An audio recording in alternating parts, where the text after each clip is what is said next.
Thank you for joining us today for the fifth and final webinar in our series of Tennessee Farmers Market Bootcamp webinars for farmers market vendors and managers and other direct marketers. My name is Hal Pepper, and I'm an extension specialist with the Center for Profitable Agriculture. And our topic today is frequently asked questions about foods and farmers markets. And our presenter is Mike Brown with the Tennessee Department of Agriculture. We appreciate our sponsors very much. Our sponsors include UT Extension, the Tennessee Department of Agriculture, and the Tennessee Association of Farmers Markets. And we also appreciate those who have collaborated with us to bring this webinar to you: the Farmers Market Coalition, the Center for Profitable Agriculture, and Oklahoma State University. As many of you are aware, attending all 5 webinars this week will fulfill a TAEP educational requirement in the producer diversification sectors of agritourism, fruits and vegetables, and value added. And I'll be notifying TDA of the names of those who attend all 5 webinars. I've prepared an evaluation and have put that link in the chat box, and I'll put it in there again at the end. I'll be also emailing it to everyone that registered. And I ask that you take a few minutes to complete the evaluation to let us know how we did and how we can make our educational programs better. So today we have Mike Brown with the Tennessee Department of Agriculture. He's been with TDA since 2014. And in his current role, Mike is a resource for new and expanding food manufacturers who need assistance with developing marketing opportunities and regulatory compliance. Prior to joining the department, Mike worked as a food marketing and product development consultant. And with 36 years of experience in the food industry, he holds a Bachelor of Science degree from the University of Tennessee and a Master of Science degree from Tennessee State University. Mike is a native of Wayne County and extremely proud of his Tennessee agricultural heritage. Mike has traveled with us several times on the Farmers Market Bootcamp circuit, and we're glad to have him with us today on this webinar. A few weeks ago, I sent him a list of questions that one of our farmers market managers had asked. And so I asked Mike if he could spend some time talking about those questions, and he shared those on the screen with his answers on those. And so, Mike, the mic is all yours. So we'll turn it over to you.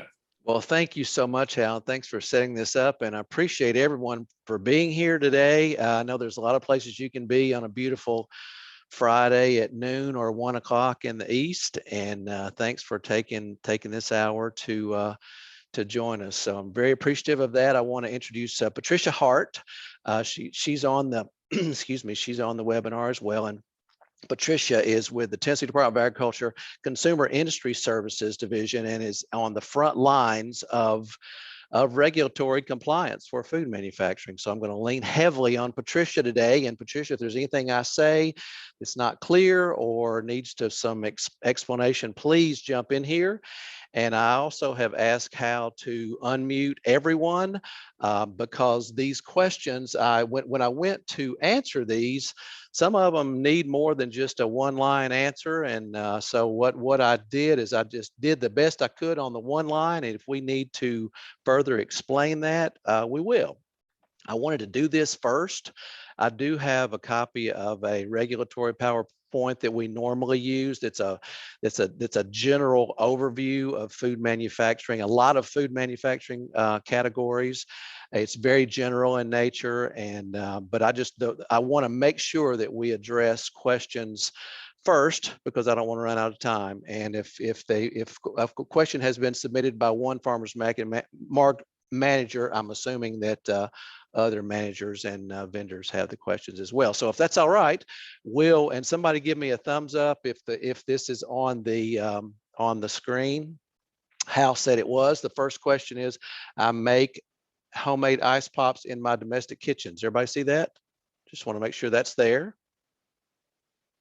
Okay, somebody tell me yes, no. Yes, sir. Good, Mike. Thank you. Great. Okay. All right. Well, I just want to make sure everybody can see it. Okay. I have put answers in red. let's just, and I'll just read them verbatim here. Don't want to insult anybody, but I want to make sure we're clear. The question is, I make homemade ice pops in my domestic kitchen using just local fruit, sugar, and water. Can I sell them at the farmer's market? Why not?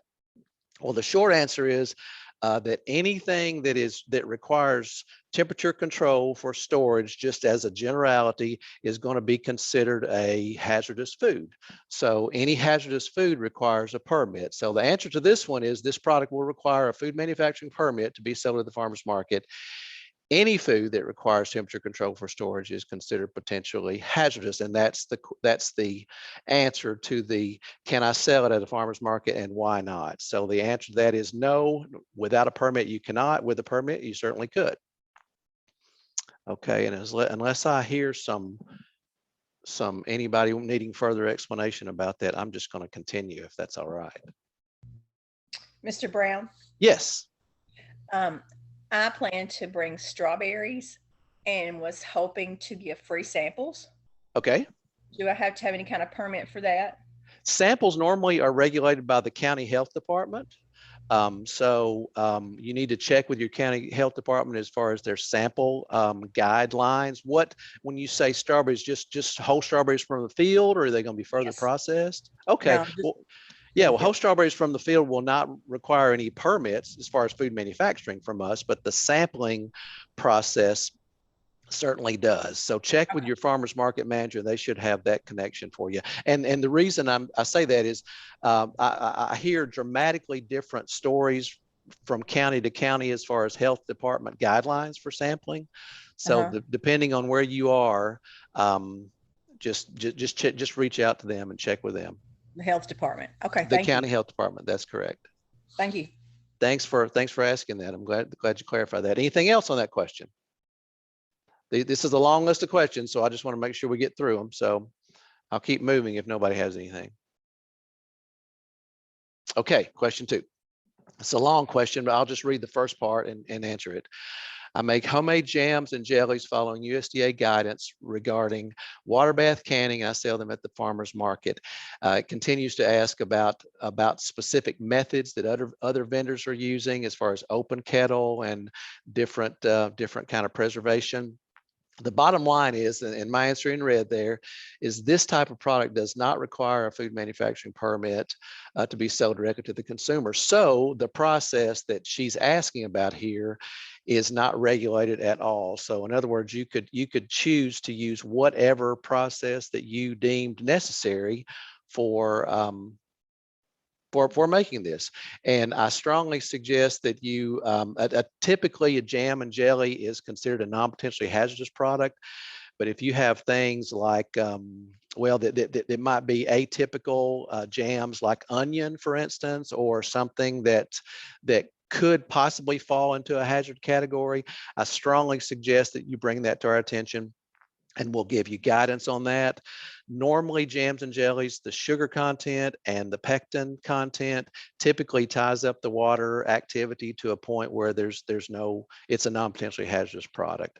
So bottom line is that is not regulated as far as selling it direct to consumer at the farmer's market. Now, she didn't ask this, but let me just tell you up front that any wholesale transaction, period, for any food, regardless of the hazard category, does require a food manufacturing permit and must be made in a commercial kitchen space.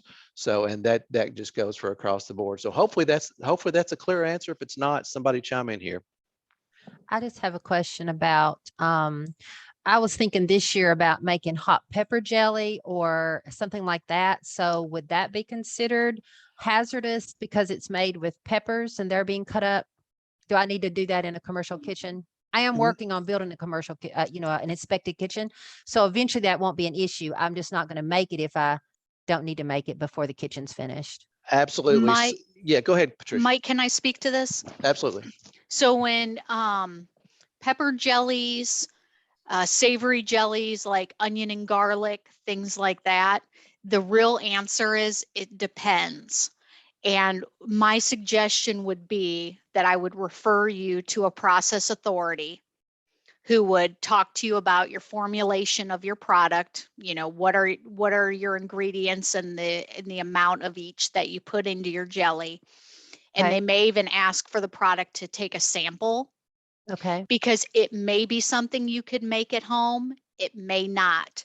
A lot of Okay. it depends on if it's a pepper and fruit jelly, like a raspberry jelly with some jalapenos in there for kick. No, I was thinking more of just the pepper, and the sugar, simply because I'm trying to use up any excess that doesn't sell. I'm trying to look at those avenues to increase revenue on items that might just perish. So that's really where my focus is. So, but I'll still be glad to talk to a process authority about it to be sure. Yes, because a product like that, there's generally also a vinegar component. Yes, there would be. And then that food's a formulated acid. Okay. So we're bringing the pH down. It may even be acidified depending on the amount of peppers, the amount of fresh vegetables that are in there. Okay. So I understand. I'm going to put my contact information in the Great. chat. Feel free to reach out to me and I can hook you up with that contact. Thank you very much. Perfect. Thank you, Patricia. Anything else about that question?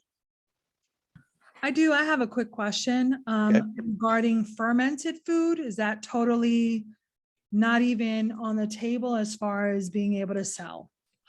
Fermented food is always considered a potentially hazardous. So fermented food will always require a food manufacturing permit. Thank you. Thank you. Anything else? Yeah, I've got a question real quick on mushrooms. We were hoping to do gourmet mushrooms and also possibly dehydrate them. Yeah. And then also I just talked to a fellow about, he wants to sell me a copper still and maybe do essential oils to sell. So both of those questions. Okay. Okay. When you say selling gourmet mushrooms, I'm assuming you're talking about just whole mushrooms, just directly from the ground, correct? Yes, sir. Okay. Okay. Well, we're growing them from a lab. We do a lab. Oh, I see. I see. But they're inoculated yourself and you're culturing yourself. You're not wild foraging these mushrooms, correct? Correct. Okay. Just for me, just when I, yeah. I got you. I understand.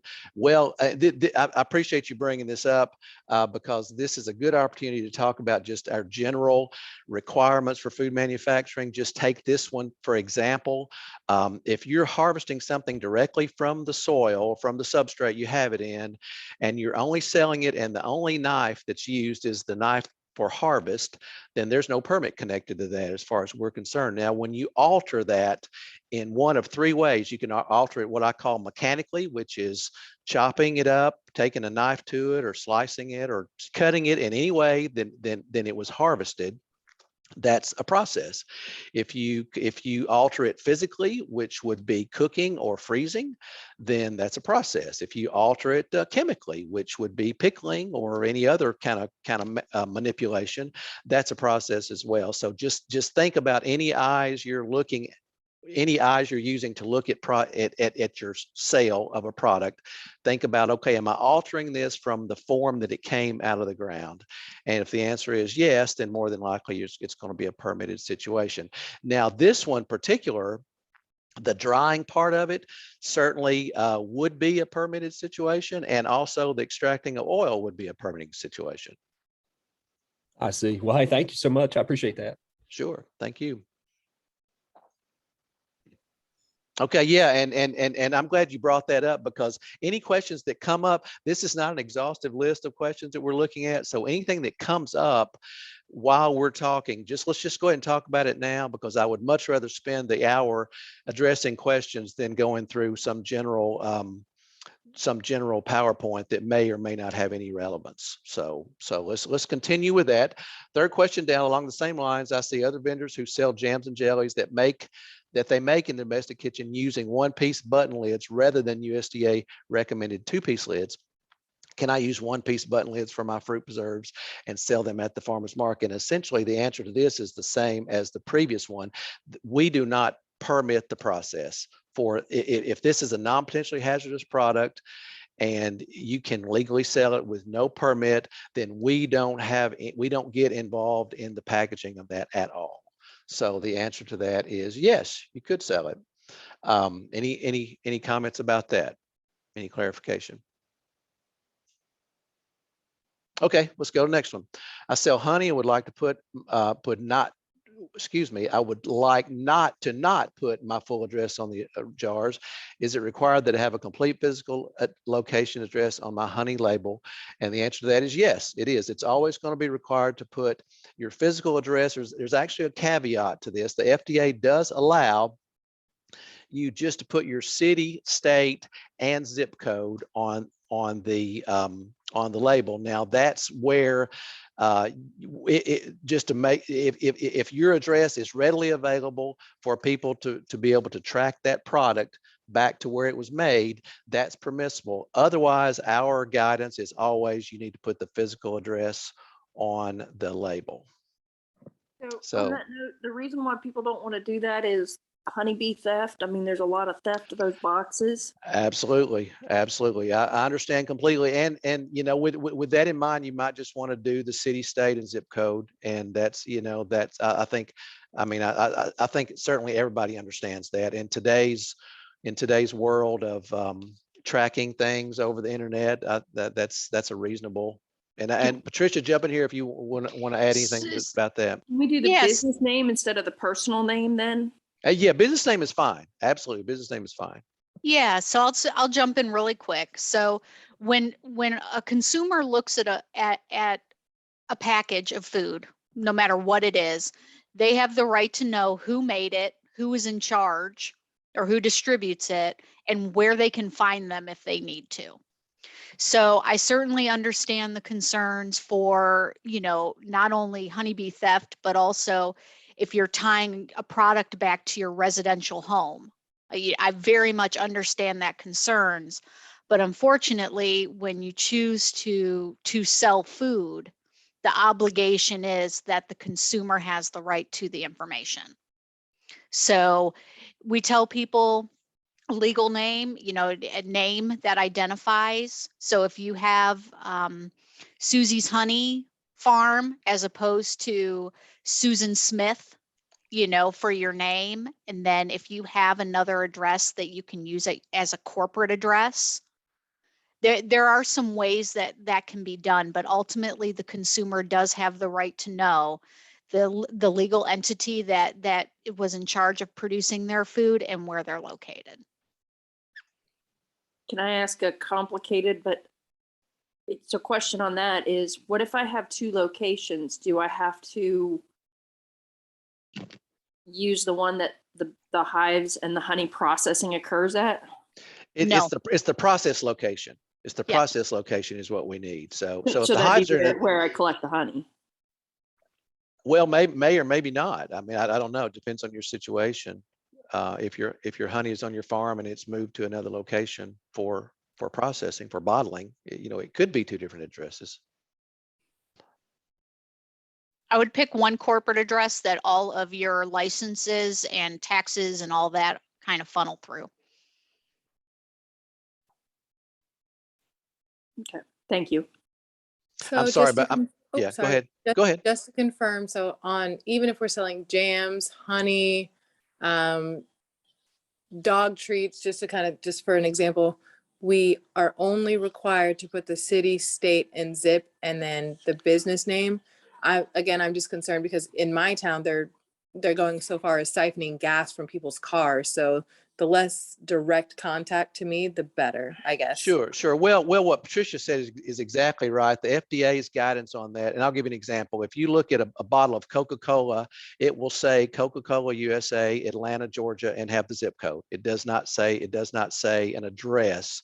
So when you have large companies that are easily traceable, they actually allow city, state, and zip code. Now, when you're talking about smaller situations like we're in, our guidance is typically the physical location. But the reason they've got to be able to trace us is in case there was a product quality issue, a safety issue, Correct. right? Correct. And so, and I'll just be specific. I mean, my case is I have honeybees in Knox County, and then I have honeybees in Wilson County, and also in Blount County. And then I'm legally set up actually in both locations, different LLCs, but I'm real loath to put something out there that I'm not physically located at that address. But I'm also not excited about putting out my home address. But I mean, if I put city and state, then, you know, I'm going to be registered business. They can come find me from there and a phone number and everything else. Well, they would have to be able to easily find you because the regulation through FDA says that city and state can be used if you're in the local white pages. Now, obviously, we know that life and information sharing has changed a lot, and white pages aren't the thing anymore. But the consumer has to be easily, so if you had Susie's Honey, Nashville, Tennessee on your label, I would have to be able to very easily, as the consumer, look up Susie's Honey, Nashville, Tennessee, and have it give me an address. There has to be an address of responsibility.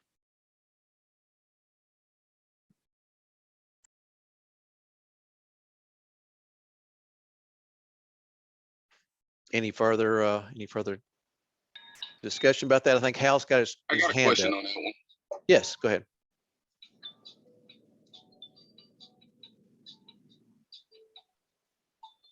Go ahead. We can't hear you. Hello? Hello. Yes, we got you. Can you hear me? We got you. Yes.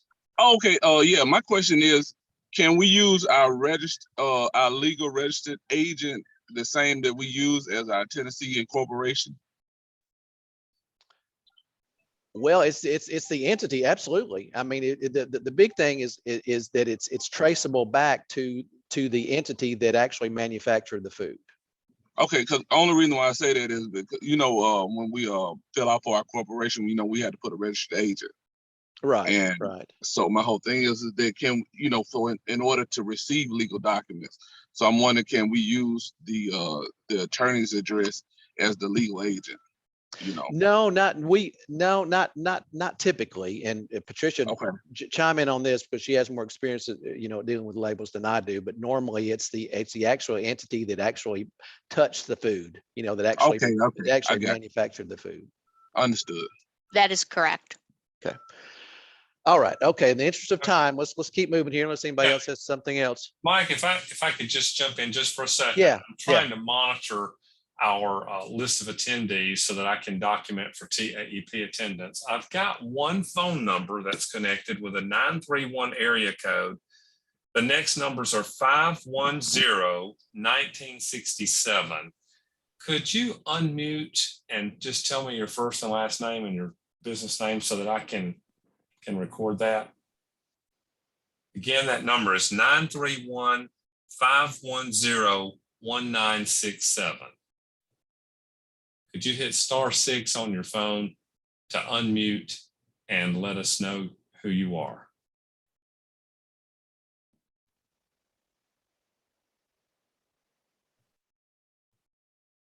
Okay, we're not going to take up any more of your time, Mike. I'll let you keep going. Okay, well, yeah, we'll jump in here, and if somebody wants to identify themselves, that'd be great. Okay, let's go on to the next question. I guess we're down to number 5. I buy honey sticks wholesale to sell at the farmer's market along with our farm produced honey. Do I need to disclose that the honey in the sticks isn't from our farm? And the answer to that is no, you don't. But I did put a caveat in there that indicates that so many farmers markets nowadays are producer only markets. So if you are not actually producing that honey for the honey stick, then that wouldn't be permissible, you know, to sell with your honey and giving the indication or thinking that is your honey, but you certainly could buy it and resell it. Now, the one thing, and I need Hal to jump in here if he has guidance on this, it's my understanding that any wholesale transaction, so if you're buying and reselling anything, period, you would be required to charge sales tax even at the farmer's market for that item. Is that correct, Hal? That's the way I answered it. Yeah, so, you know, if we're talking about just a raw commodity, you can buy and resell up to, as long as you meet the 50% rule. Okay, so the fact that it's packaged in honey sticks and small packages, that doesn't affect that? As long as it doesn't have anything added to it. I So got you. no Okay, flavorings or anything like that. If it's just raw honey, you could sell, as long as 50% of what you sell is your raised product, then you could purchase and resell those sticks of honey without having to worry about sales tax on that. Perfect. Thank you. Any clarification needed there? We're already halfway through our time here, and so I want to make sure we keep moving. Okay. Next question. I like to make it easy for my customers, so I want to pre-cut vegetables at my house and sell them in a package as a grill pack at the market. Is this okay? It certainly would be okay to do that, but it would be a permitted process because you're cutting the produce up in a way that it's additional to harvest. So hopefully we've cleared that up from the start, but we'll talk about it further if we need to.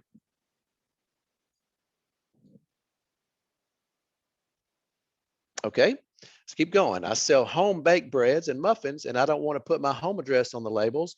Is it okay to use a P.O. box or simply state town and state? We've already talked about this one, so I don't think we need to discuss it again. The same issue that we had with the honey labels is the same issue that we have now. So hopefully that one's clear, but if it's not, somebody jump in.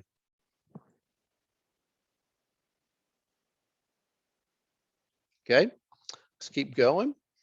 Why can't I sell par-cooked tortillas and breads made in my domestic kitchen at the farmer's market?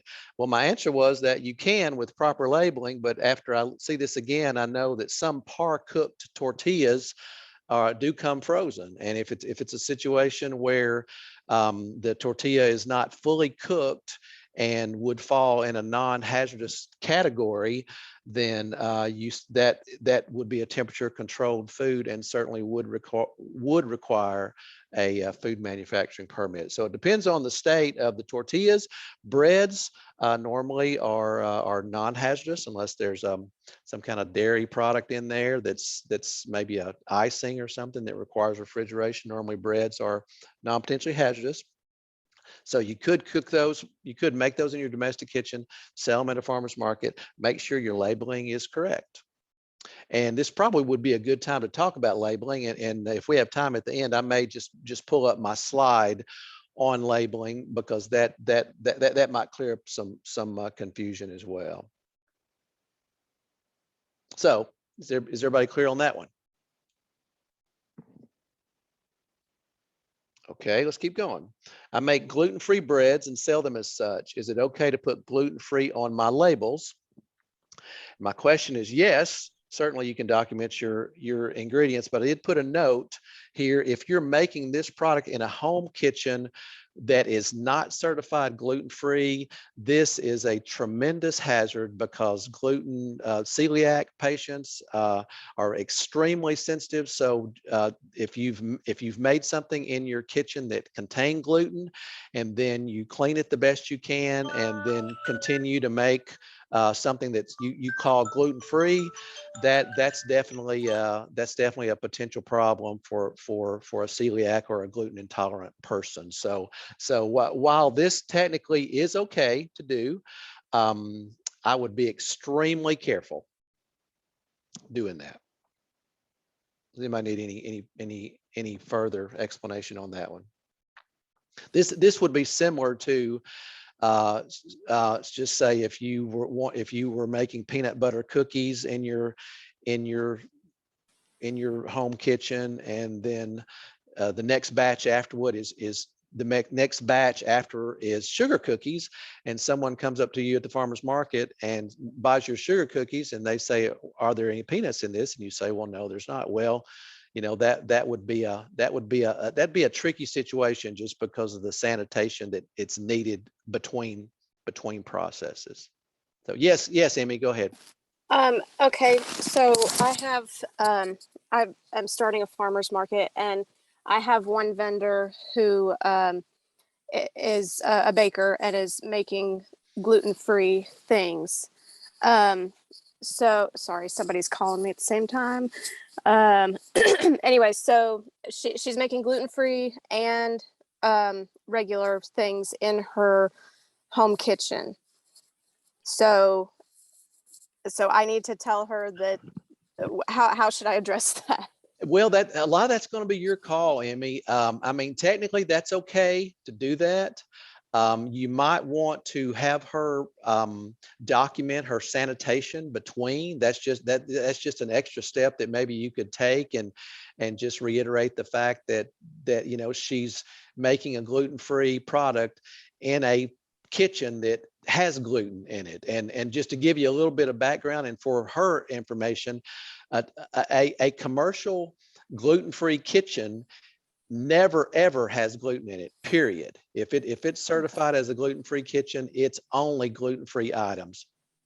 Okay. If I could just jump in just real quick, I know we want to look at time, but when somebody advertises gluten-free, dairy-free, egg-free, they are making a claim. And so they have made a claim to the consumer. And I always like to remind people that that's a legal thing. You've sold somebody something under the guise that it is free from something that could make them very sick.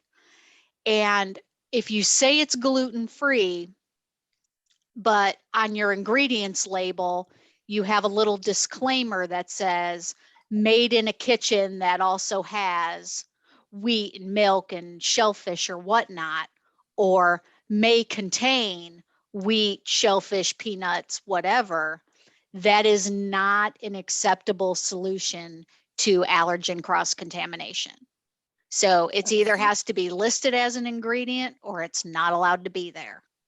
So that's usually how I explain it to them, and make sure that people just understand the implications of the claims, because people do look at those and they're making health decisions when they choose to buy food.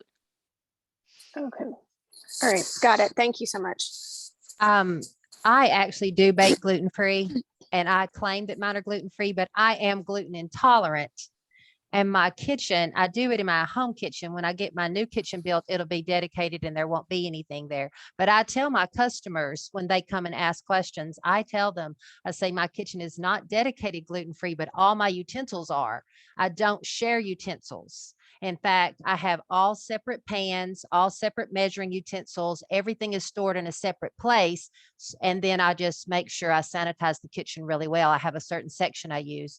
So how do you think that, I mean, I do say on there it's gluten-free, but I do tell them it's not a gluten, you know, the kitchen, there's always a possibility of cross-contamination, but I have celiacs buy from me all the time and I've not had any issues. So I just want to be sure I'm not doing anything wrong. I don't want anyone to get sick. If your package says gluten-free and somebody with a gluten intolerance, allergy, whatnot, were to eat the product and get sick, and it was because of gluten contamination, then that would be something you would be liable for. Okay. Even though I test every batch because I'm gluten intolerant, if it had gluten, I would react. You see my point? And I definitely see where you're coming from, but as far as other people could be more sensitive. You got it. You got it. So well, if it says gluten-free, it has to be gluten-free. Well, and Tammy, Okay. we do not give legal advice at all. So, of course, I understand. So don't hear anything that we say legal. We just want you to be protected as much as possible. So, of course. Yeah. No problem. Thank you so much. All right. Okay, let's keep moving. Next question. I'm ready to scale up my bakery operation. I can use my friends' family's restaurant kitchen during the off hours. Can I just use their commercial kitchen with no additional licenses, inspection, and so forth, making the same breads that I've been making for years? The answer, this is twofold answer. The answer is yes, you can use their kitchen for that, but you will need to be inspected as a food manufacturer within that kitchen. So in other words, we're not going to look that closely at the actual kitchen if it's already inspected.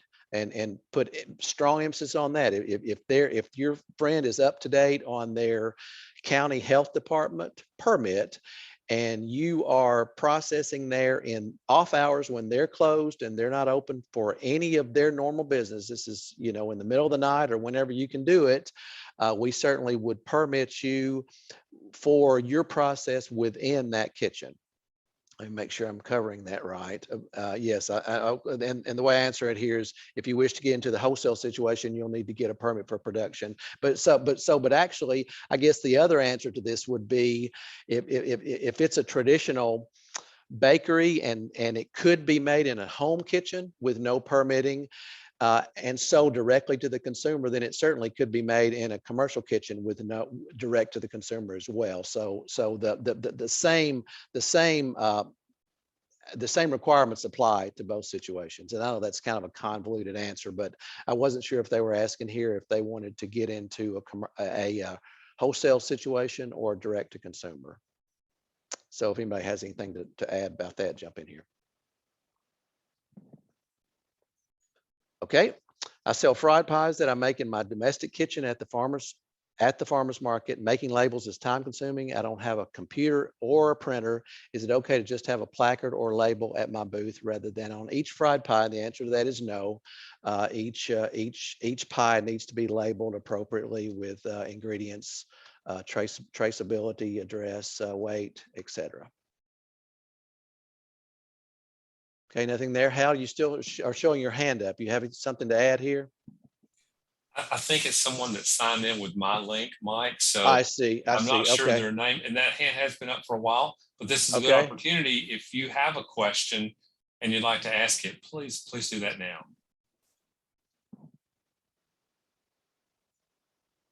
You must have already addressed it, Mike. Okay. I did have a question in the chat that was about dried herbs. Do dried herbs need a permit? It depends on the drying. Normally, the natural drying process of herbs, in other words, when you cut that herb from the plant, it's going to start a drying process immediately. So you're going to have some natural drying there. That is not considered a permitted situation. If there's another machine that's involved in the drying, a dehydrator, for instance, that does require a permit. And you could apply that same technology to both herbs or any kind of fruit. And how much are those permits? It just depends on the category. Expensive. No, they're not too bad. It depends on the category and where you're doing it.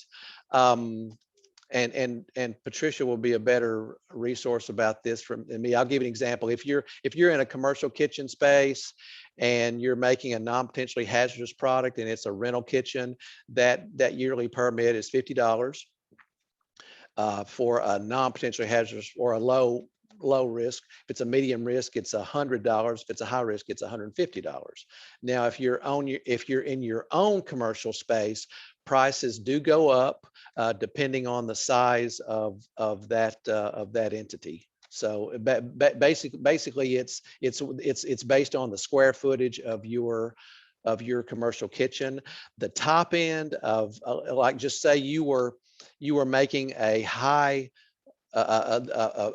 potentially hazardous product in a kitchen that would be considered a large kitchen, the most our permits is $750. That's the top end. So if you're in your own space and it's considered low, or a small kitchen, it would be below that.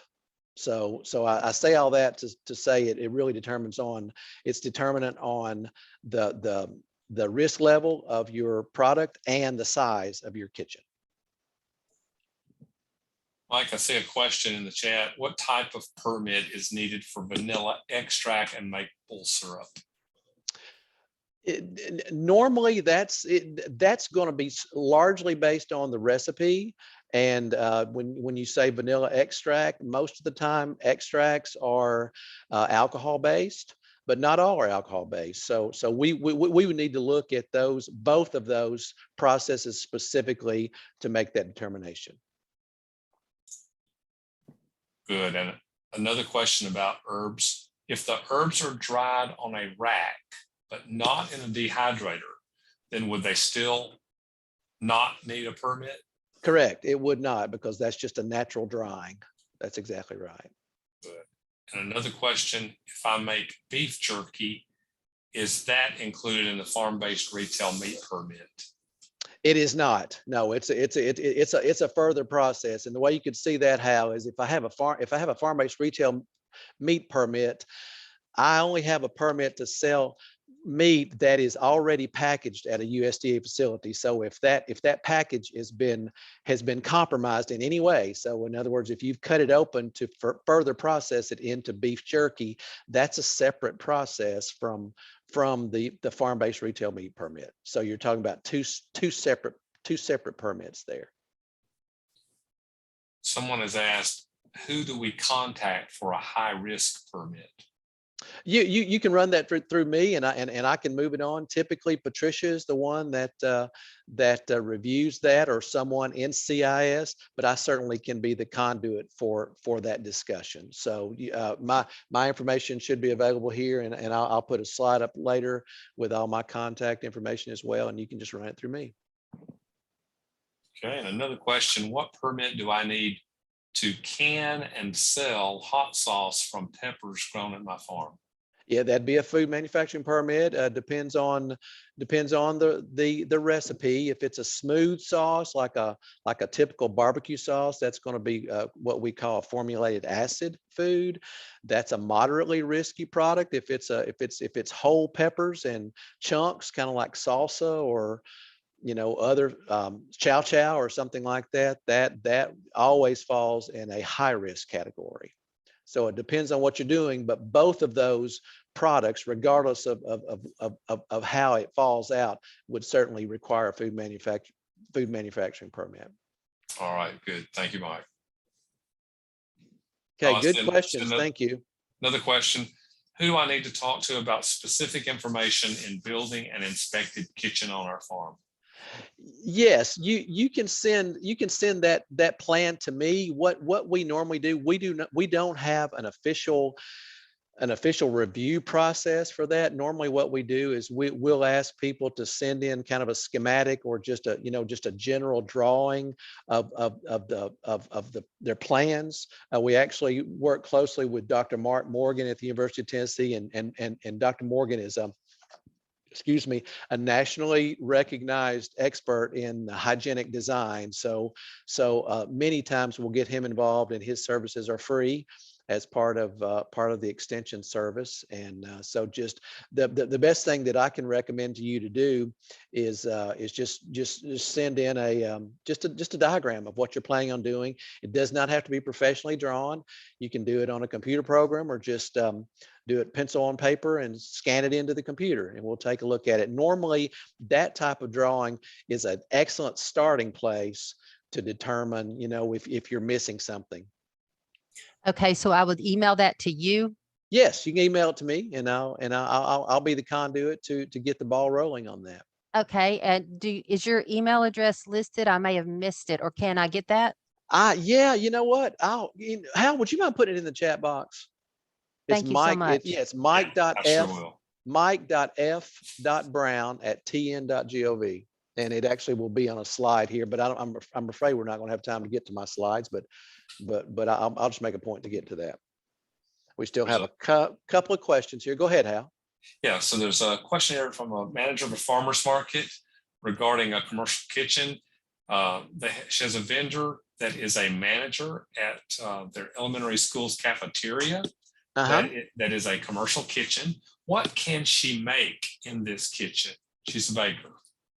So she wants to use the school's kitchen? Right. Well, she can make anything. If it's a commercial kitchen space, that's, school kitchens are inspected by the county health department. So she could use that. Now, the key to that one is going to be permission, I would think, number one. And the other key would be using that space when the school is not using it for anything. In other words, it's got to be completely devoid of any school activity before she could use it for her production. But also the type of, I'm sorry, Mike. Go ahead. The type of product she's making will determine whether or not she requires a license. So if she's making shelf-stable baked goods, cookies, brownies, sweetbreads like banana bread, things like that, that could fall under a cottage food type situation if she's only selling it direct to consumer at the farmer's market. But if she's making cheesecake or cannolis or carrot cake with cream cheese icing, things like that, those are going to be products that fall into something that needs a manufacturing license at that kitchen. And Hal, just or whoever made this, I've had this experience coming up with shared kitchens, for instance, in churches and then schools, other schools before, and it seems to be very difficult to get permission to do something like this. So I encourage this farmers market manager to be diligent in making sure that it is permissible for her to use that kitchen on all fronts. So there's another question, Mike, on what is the square footage that's considered to be a large kitchen? I know that's talking about the permit and which level somebody's at. Yes, I believe that's 10,000. Patricia, correct me if I'm wrong there, but I believe below 10,000 is considered small and above 10,000 is large, but I'm not sure about that. That is correct. Okay. All right. So, anything else, Hal? Yeah, there's another question here about charging sales tax at the farmer's market. When do you have to do that? And that's a whole nother discussion that we could take a good while on. I'll put a link to a publication that we have on sales tax, and I'll put my contact information in the chat, and you can just talk to me about that later. So question, what about pepper jelly? I think we already covered that, right? We talked about it, but if there's something we didn't make clear. Okay, yeah. What specifically about pepper jelly? Patricia addressed that earlier. Yeah, the question just says, what about pepper jelly? And I'm not sure. I would just circle back to, it depends on the formulation. Sometimes it's a product that can be made in a home kitchen, and sometimes it is not. And it depends on the individual formulation of the product. All right, good. If that doesn't answer your question, please let us know. Absolutely. Another question, as a farmer's market manager, if we have a vendor that has a FMP for a certain type of product, say baked goods, and they want to add a second category of products, say beverages, do they need to be re-inspected and submit a new FMP, or is it based on risk level coverage? I'm terrible with acronyms. Remind me what FMP is. I'm not familiar with I'm that. assuming they mean food manufacturing permit. Oh, I see. I got you. Okay. Well, yeah, that certainly would require, for instance, if you have a food manufacturing permit for a low hazard food and you add another hazard food to that. In other words, if you had one for cookies and you wanted to add a new flavor of cookies and it was in the same category, that's not an issue at all. Just do that under your permit. If you change hazard categories, you have to be completely re-inspected and adjusted on that. So it sounds like that's what they want to do, because if you're making a baked product and you add a ready to drink product, that's what it sounds like I heard you say, then that's two separate categories. So we'd have to increase your the hazard category as well as the inspection frequency. Okay, good. Someone asked if we could put the link for the labeling requirements in the chat box. Okay, I will. Yes, I will get that to you. May have to do it offline. Go ahead, Patricia. I can put the link for the FDA labeling guide on there. Great, thank you. All right, so someone said, okay, back to the fruit and pepper jelly. If it is a fruit and pepper jelly, where does that fall in permitting? It's going to we're going to need to take a look at the finished product, basically. If it's a combination of the two, as Patricia said, sometimes that falls into our acidified category, which which certainly is a hazard. Sometimes it doesn't. So many situations we run into, we can't make a generalized answer. We have to take a look at the actual recipe and the formulation of the finished product. Someone asked if there's a document or publication that covers what types of foods fall in which categories. We've got one that talks about making non-potentially hazardous foods in a domestic kitchen, and it gives some examples. So I'll be glad to put that in the chat box. Yeah, the examples is about the best we can do these days, and the reason for that is that list changes extremely frequently. We don't normally take things off that list, but it's fairly common that we add things to that list when we make determinations that it really doesn't pose a threat to the general public and can be done in a domestic kitchen, then things are added. So we're constantly looking at that. So it's not a big mystery. It's just it's a very difficult list to make exhaustive that doesn't have changes consistently on it. Good. Another question: do shaved ice with flavors need a permit? Absolutely, yes. It's temperature controlled, and ice. And I'm glad someone brought up ice, because ice is extremely a hazardous product, just because microorganisms aren't killed by freezing, and that's kind of a misconception in the general public. Of your three categories of contamination in food, it's either contaminated by bacteria, virus, or parasites. And the only thing of those three that is killed in a frozen situation is parasites. And normally parasites are not a big issue with making people sick. It's mostly bacteria and virus. So bottom line is, the answer to that question is yes, it certainly is permitted. All right, I think that covers most of our questions so far, Mike. So I'll turn it back. Okay, all right. We've got a few here and our time's about out. I want to make sure we get to them. I make and sell kombucha at the farmer's market. Is this okay? They asked why not, and hopefully we'll answer that a little bit. But I want to sell kombucha on tap at the market with no labels on the jars. Is this okay? All right, we've got a couple of components here. The number one question here is, kombucha is considered a potentially hazardous food and definitely does require a permit for sale.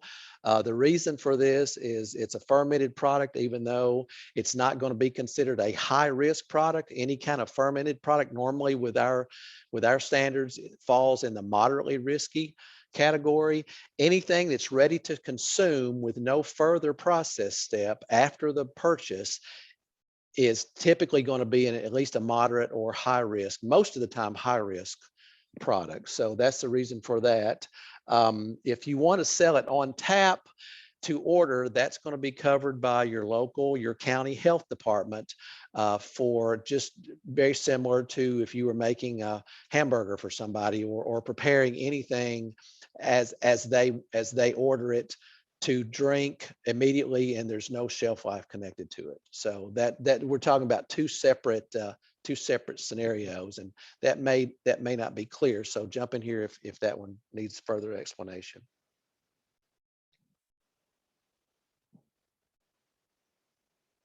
All right. I make dill pickles the way my grandmother did, using just cucumbers and brine. My friends and family love them and suggested I start selling them. Do I really need to be a food manufacturer to make and sell them? My local extension agent said it was okay if I keep them refrigerated.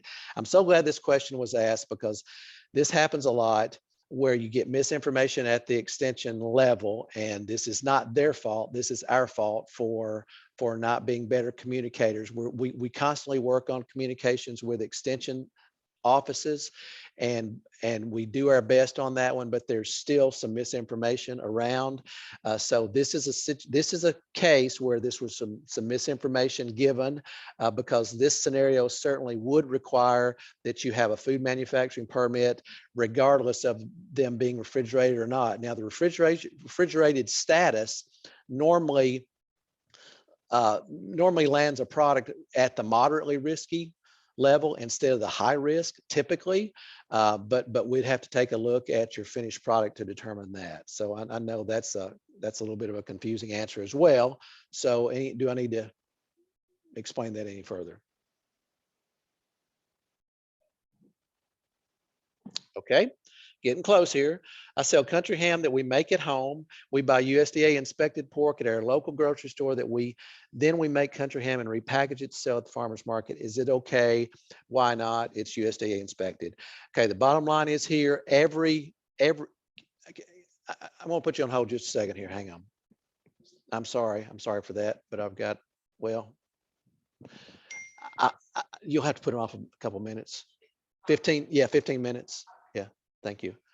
All right, sorry about that. Okay, back to that question.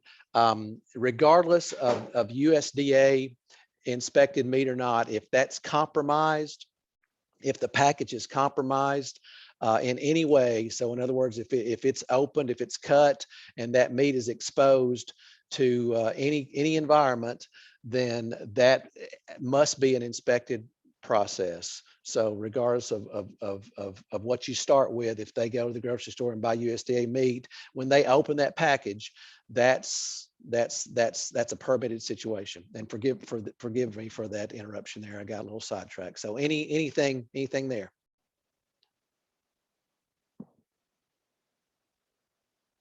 Okay. Now, I did not put answers to the last two because they can be a little bit long. I specifically want to talk about seasoning blend. I'll just read this question. I make a seasoning blend and I don't want to list the ingredients on the label because I don't want anyone to steal my recipe, and I certainly understand that. Is it okay to list secret ingredients on the label? The FDA guidance on spices is not as clear as it should be.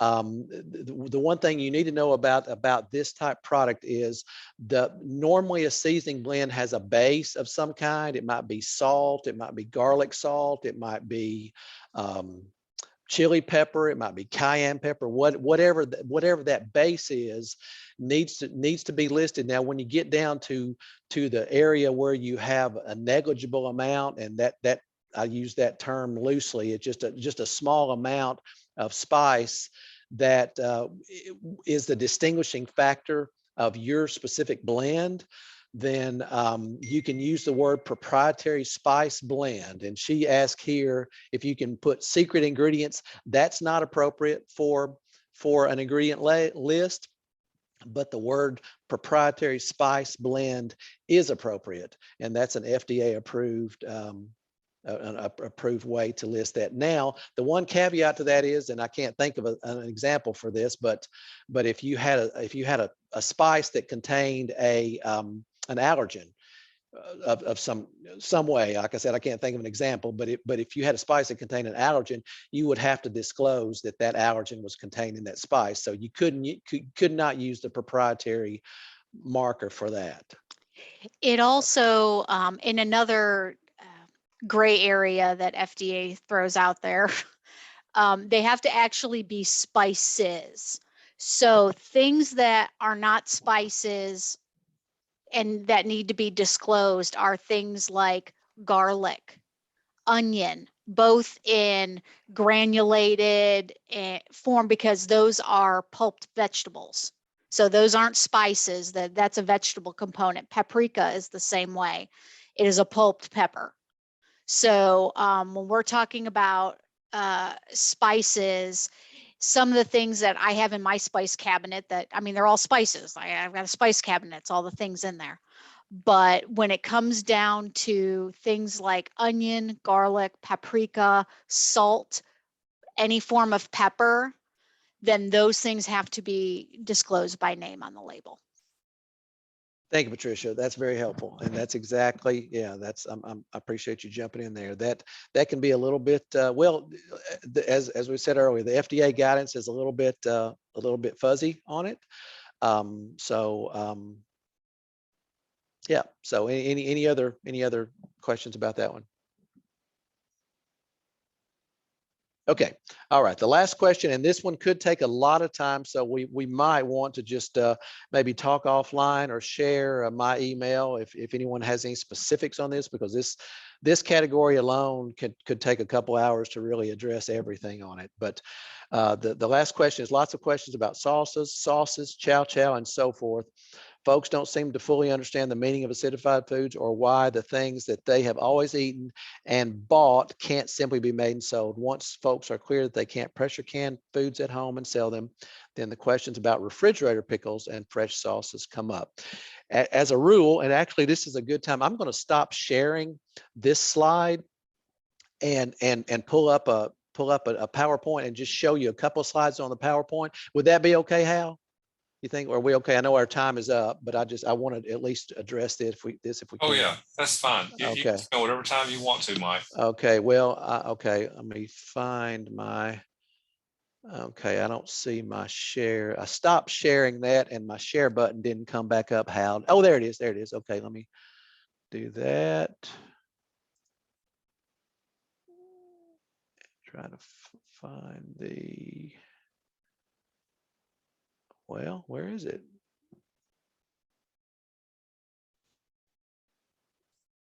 I'm having trouble finding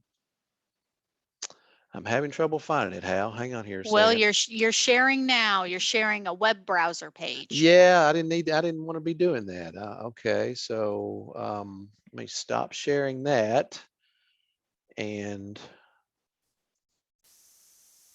okay, I'm going to open this up in another spot here. And so forgive me for that. I'm technologically challenged. So, okay. Am I sharing anything now? No, Is we anything don't up see there? anything Okay. right now, Mike. Okay. All right. Well, let me get to.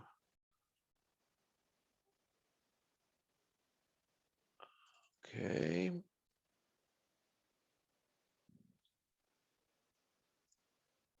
Okay. Try this again.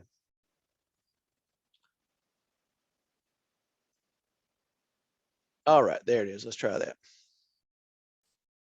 Okay. Is anything up there now? Regulatory roadmap for food manufacturers. Anybody see Yes, that? sir. Yeah. Okay, all right. Well, I'm going to just scroll through most of this because this is a lot of time, but the couple things I wanted to make sure and talk about are allergens. Just to highlight that, is that up there? The pictures of the big 8 allergens?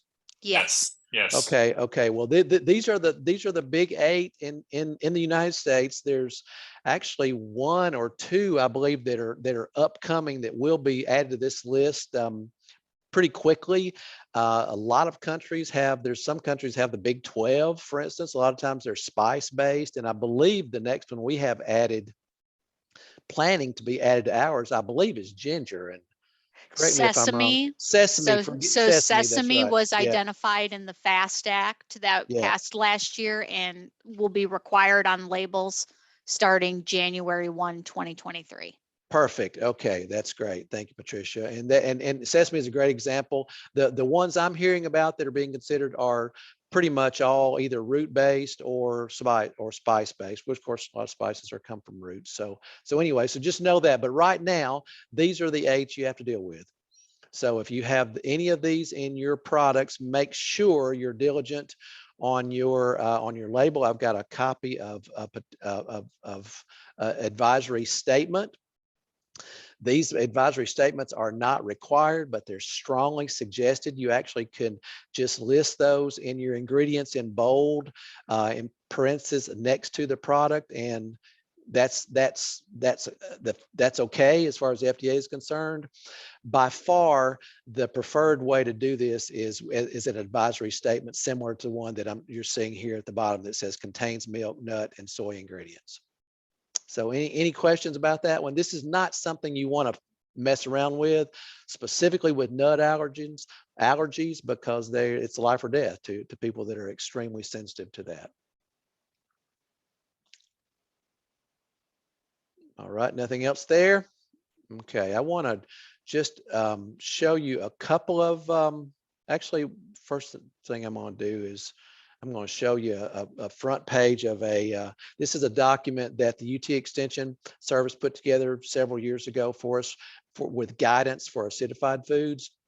This has very specific step-by-step guidelines to go by. It's a bifold document, so it's very user-friendly, and it's actually available electronically. I believe it's out of print now, but you can get it electronically on the UT Extension website, as well as the other one, which is formulated acid foods, and it's this one right here, if you can see that. So those are two extremely helpful documents, and we're so grateful for our partners at the University of Tennessee Extension. One thing I will throw out here while we're talking about acidified foods that goes with a current trend in the food industry right now. Generally speaking, elderberry syrup is considered an acidified food. Elderberries have a pH above 4.6. So the use of lemon juice or tamarind or other items to bring the pH down. If the elderberry syrup is going to be considered a shelf stable item, it would need to go through the same licensing and inspection process as any other canned food. Yes, thank you, Patricia. And on that topic, just about every syrup period, it's very popular to make shagbark hickory syrup, for instance. Just about every syrup that I have come across in the last several years has definitely fallen within a risk category, just because of all the different variables connected to it, the cook time, the sugar content, etc. It's just it's not as turnkey and as easy to manage. A lot of people think, well, it's syrup, and they kind of put it in the same category as honey, for instance, and it's not. And a good example of that might be sorghum molasses. It looks very similar to honey, but there's a cooking process with sorghum. There's clearly not a cooking process with honey. So sorghum actually does require a permit. It falls within a hazard category, and honey does not. So it's kind of the same thing. But yes, thanks for bringing that up, Patricia. Okay, so in the interest of time, I just went ahead and jumped to my my information here. And this is a good time to try to address anything, and certainly send me an email if something has not been covered sufficiently and you still have some questions. Send me an email and we'll get those answered. That phone number right there is my office line. It's forwarded to my cell phone. So if you call that number, it usually takes me several days to get back to those. By far the easiest way and most efficient way to communicate is by email. Thank you, Mike. I see that we've got a question there in the chat. I hope we get an answer back. Someone asked about elderberries that are dried. And I can speak to that just real quick. So sometimes people sell an elderberry syrup mix. So a bag that will have dried elderberries, cinnamon stick, ginger, things like that. And that gives instructions on how to make the elderberry syrup. In that case, that would be something that's permissible to make from home. But making an elderberry syrup using dried berries as your ingredient would still, the product would either have to be refrigerated for safety, or shelf stable would need to be considered an acidified food. So both of those processes, if you're making an actual syrup, would need to be done in a commercial processing environment. Thank you so much, Patricia. And I tell you what, if it's okay, Hal, I've got another presentation I've got to go make right now. And so Patricia, do you mind staying on here and addressing questions? It would be so helpful. Absolutely. I have availability. I'm happy to stay here as long as people have questions. Great. Well, thank you so much to everybody. And I'm sorry to have to jump off. I just had multiple schedules today that I have to keep. So I understand, Mike. Thank you for joining us. I really appreciate this presentation, and thank y'all for both tag teaming with us. So we understand, Mike, that you got to go. We have got another question or two, so we'll take those right on now. Okay. All right. Thank you. And please reiterate the email right there, and just send me emails if there's something that has not been addressed satisfactorily, and we'll take care of it. Great. Thank you, Mike. All right. Thank you. Bye. Bye-bye. Okay, so we've got a question here.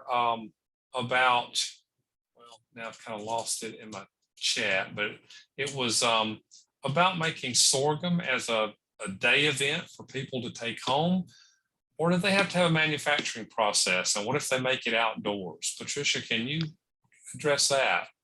Yes, so making sorghum molasses at a day event, so at a fair or a festival, would fall under the same category as, say, making ice cream at a festival, or anything that's going to be made on site and then sold to people would fall under your local health department, or the health department over the county where your event is. So it would depend on what they require. That, like kettle corn, things like that. It's a food service type product. If you're going to sell jarred packaged sorghum molasses that you've made somewhere else, then that would have to be done under a manufacturing license, and there would have to be controls in place to keep potential contaminants, insects, things like that out of the process. Okay, so that idea of making it outdoors, that's going to be up to the local health department, or is that If just they- simply can't be done? If they make it outdoors at the fair or festival, that would be the health department question. If they're making it outdoors on their farm, then that would come down to a food manufacturing issue. And we would have to talk about the layout, because it would not be able to be done in open air. It would have to be under roof and within screened. It would have to be controlled for insects. Gotcha. So, but that's something I'd be happy to talk to somebody about. Good, good. Okay, so there's still another question here about, what about elderberry jelly or gummies? Elderberry jellies and jams are an acidified food. And it depends on formulation. I'll say this, the elderberry jams and jellies that I have seen fall under the category of acidified food, because while they may have strawberries or raspberries in them, the amount of elderberries that are used mean that there has to be an acidifying nature to bring that overall pH down. Gummies fall, if you're pressing, again, it depends on how you're making the product. If you're using a prepared elderberry syrup from a commercial source and turning that into a gummy, then you're going to be fine. But if you're, again, starting with elderberries and essentially making elderberry syrup and adding gelatin to it, that would have to happen in a licensed facility. Okay. Great. So there's a question here. Is there a list to show what is high risk versus moderate risk? There is not, and I'll answer. There's a reason, and it is because an individual food, what assigns its risk, there are a lot of determining factors. And so you can have one food item. I'll use hot sauce as an example. Hot sauce for years, and like Mike Brown was saying, those smooth sauces were considered a moderate risk formulated acid product. Well, 10 years ago, when you asked someone about making barbecue sauce or hot sauce, they were mixing together tomato paste and Worcestershire sauce and the majority commercially processed ingredients that they were putting together and cooking. Well, the trend for the past 5 years with hot sauces is the growing of fresh peppers, and having those fresh peppers either be roasted or smoked, somehow cooked, and then they're cooked down, they're ground, and the sauce is essentially made of a pepper puree. Well, that takes that to a category of an acidified food, because you're using primarily fresh vegetable. So it can vary greatly depending on what you're making, the formulation that you're using, where you're making it, and what the finished product storage is. So the best advice I can give is, when people have questions, is to call me, call Mike Brown, send me an email. We are happy to answer a million questions on the front end, but the non-satisfying answer is it depends, because we treat each product as the unique item that it is. Okay, very good. So there's a question here. If it's not already been addressed, what are the regulations surrounding alcohol containing tinctures? That is a great question. And I'm going to say, because that has also become a trend in the past year to two, is that Alcoholic Beverage and Commission, the ABC, Tennessee ABC, has to be contacted. They have specific allowances for what they consider to be something they would have to be involved in and what they don't. I do not have subject matter expertise in their guidelines, but I can tell you that anyone I have sent to ABC with questions that they've, I've never had someone come back and have a problem with them being non-responsive. On the same note, we talk about baked goods. Now, baked goods containing alcohol. So let's say, a brownie that has bourbon in it that goes through a baking process, that is something that's permissible. Making a dessert like tiramisu that has an alcohol soaked ladyfingers and it doesn't go through a cook process, ABC does not allow that. So boozy ice creams, boozy desserts that aren't a baked product, they consider that to be an alcohol product. So that's something to keep in mind. So may I ask, when it comes to vanilla, I make homemade vanilla and I use vodka for that. Would that fall into that category as well? Vanilla extract tends to be one that they have certain exemptions carved out from. ABC is going to be able to give you the best answer on that. But vanilla extract, in my experience, they have some allowances for it to where vanilla extract is allowed. Thank you. Thank you. Okay, when you get a chance, Patricia, if you could type your email into the chat box. Someone's asked for that so they can contact you. And another question is, someone would like to be able to look up whether a business has a certain permit. For instance, like let's say you've got a beef cattle farm and they're selling meat from their animals. So they're selling retail cuts of meat. They want to make sure that they've got the necessary permit, the retail meat permit. They would need to come. They can contact our office and make an information request. That is something that can be done. Also, retail establishments and farm-based retail meat licenses are considered to be a retail establishment. Inspection reports for retail establishments are available online. Okay.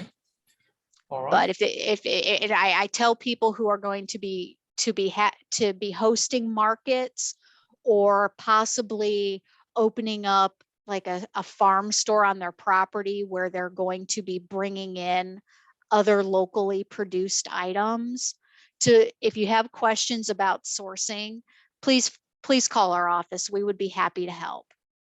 And when you have people trying to sell you their wares and they are prepared, processed food items, you should feel comfortable asking them for their Tennessee food manufacturing license. And if they have one, they should be able to supply it to you pretty readily. All right. So I'm sorry, go ahead. Nope. And I was just going to say, with the exception of honey or eggs, any other food product prepared that someone wants to sell you wholesale to further resell for them would require a food manufacturing license. Okay. So I have a question here about sun tea, making sun tea at a festival. Glass container with herbs or fruit added. Farmers, or that would fall under the health department. Okay. elderberries, if it is a jam, is it okay? It would depend on the formulation, but generally it's considered an acidified food because the elderberries have a pH above 4.6. And so when you have a large quantity of elderberries, the food safety control is the proper amount of acid to make it shelf stable. So that is not permissible to make in a home kitchen. Okay, all right, all right. Anything that has to do with a whipped cream base or topper is going to be out, correct? Because it has to be we mentioned has to be temperature controlled. So it would not be, it's got to be done in a Under food a manufacturing facility. license, correct. That would not be permissible in a home kitchen. I think we have addressed all the questions in the chat box.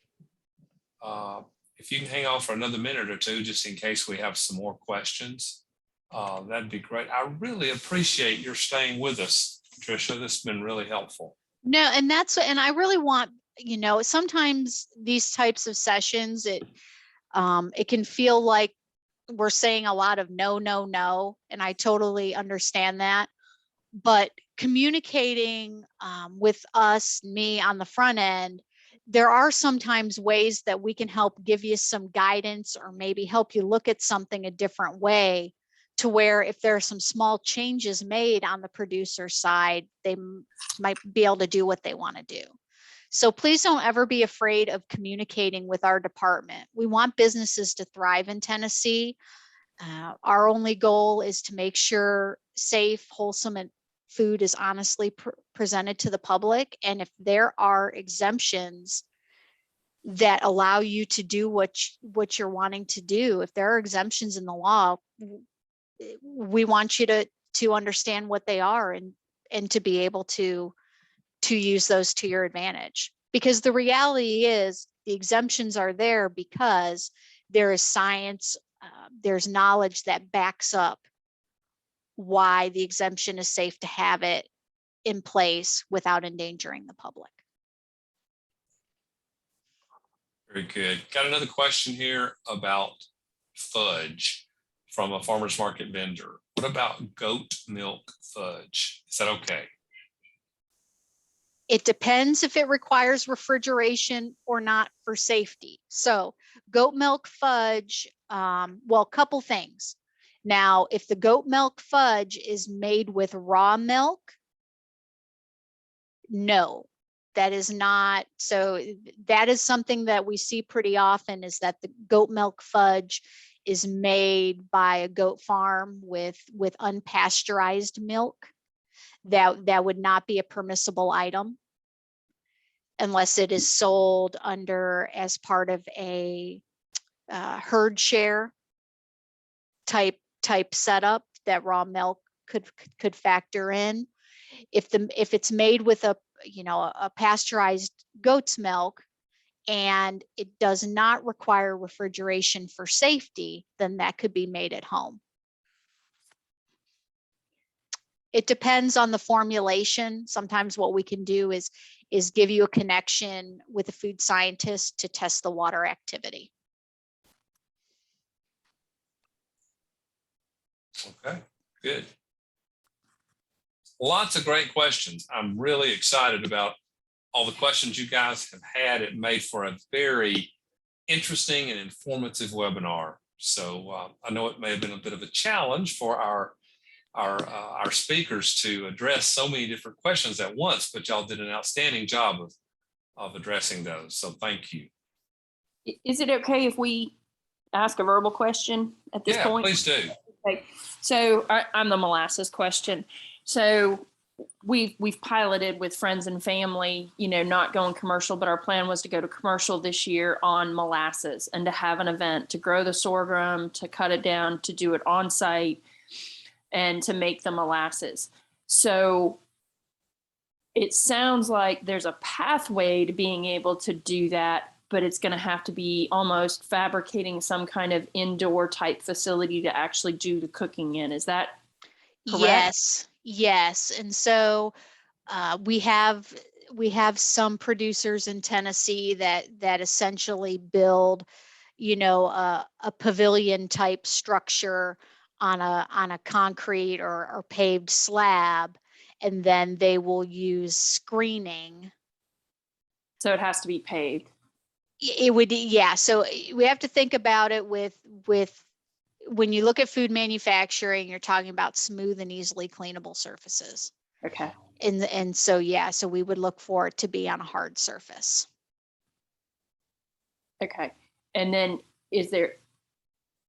are there any like guidelines or anything written, or is it just essentially trying to make a temporary commercial kitchen? Yeah, so if you would send me an email, I would be happy to send you some information, and I'll see what I can do to help guide you on that. Okay, thanks. You're welcome.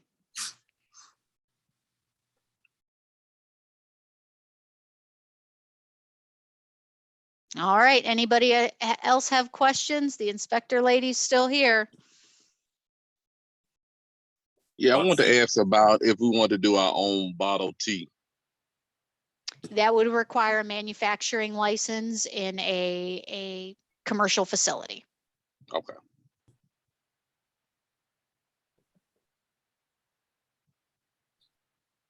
So I have a question, Patricia. Is there an elderberry rules publication or official info on TDA's website? Because at their market, it seems that there are some vendors who may not be doing it the right way. So is there a printed resource that they could refer their vendors to? The acidified food, manufacturing of acidified food publication through UT Extension would be the one. Okay. Because and it's hard because fruit, fruit generally falls in a lower pH. Elderberries are just an exception. So we would treat an elderberry product the same way as any other food that has a pH above 4.6. That's why you can make apple butter in a home kitchen, but you can't make pumpkin butter, because pumpkin has a pH above 4.6. So there are a few exceptions to the rule, but it would fall under elderberry products, fall under the same rules and regulations as, say, pickles and salsa. I'm putting the link to that publication in the chat so everybody can have that on manufacturing acidified foods. And there are also, our food manufacturers with elderberry syrup, there's two paths. There's a path for that shelf stability and, treating it as a canned food. And there's also a path to selling it as a refrigerated food product. So there are two paths there. And sometimes depending on how somebody wants to make their syrup, that helps define their path. But either way, a food manufacturing license would be required. Great.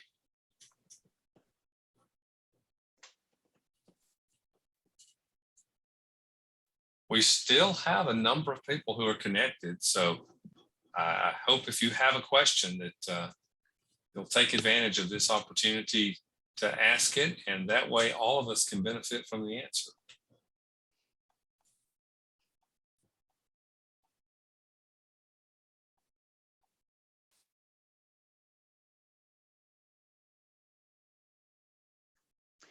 And please do not hesitate to reach out. Again, I love questions. I'm here. It's a great time when we're all together to be able to talk, because we learn from the questions other people ask. But I'm one of those people that hangs up the phone and 2 minutes later, I think of the best question in the world. So please make sure to take my contact info and reach out. I'd be happy to help you in any way I can. All right, so I see a question in the chat. Does fudge have to be refrigerated? Generally speaking, no. So standard fudge that, you cook on the stove, or you mix chocolate, melt chocolate chips with marshmallow, things like that. No, those items don't need to be refrigerated. If you're doing the goat's milk, you can't pasteurize yourself. You have to go to a commercial pasteurization facility, correct? Correct.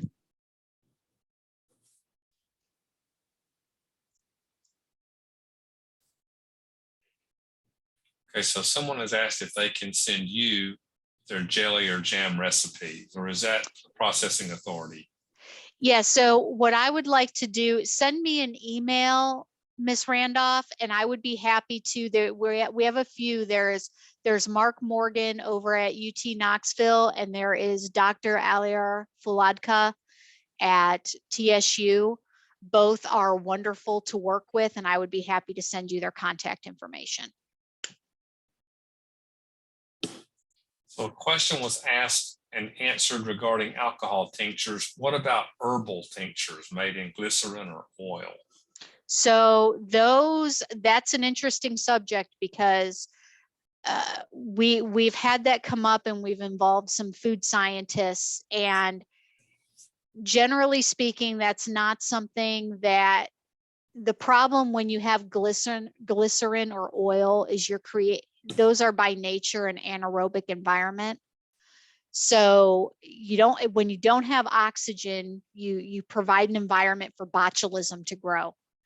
And when you bring fresh things that grow from the ground, so herbs, root vegetables, things like that, it can allow for the growth of botulism. So it would depend on the formulation, but certainly nothing that involved garlic and oil.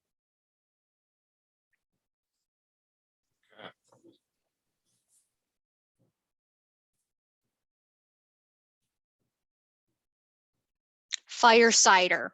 On that note, when we're talking about herbal tinctures and elderberry syrup, fire cider is generally speaking at least a formulated acid and possibly an acidified food. So that would have to be made in a commercial environment under a license as well.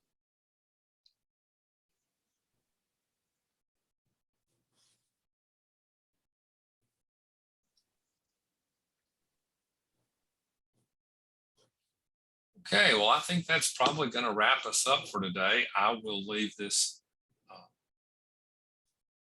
up so that if you have something in the chat you wanted to grab before I disconnect everything or end everything, it'll be there. I will also send everyone the links that were mentioned that are in the chat. Thank you again for being with us today, and thank you, Patricia. Really appreciate it. Glad to be here. I'm wishing everybody a happy and prosperous market season. Absolutely. Thank you.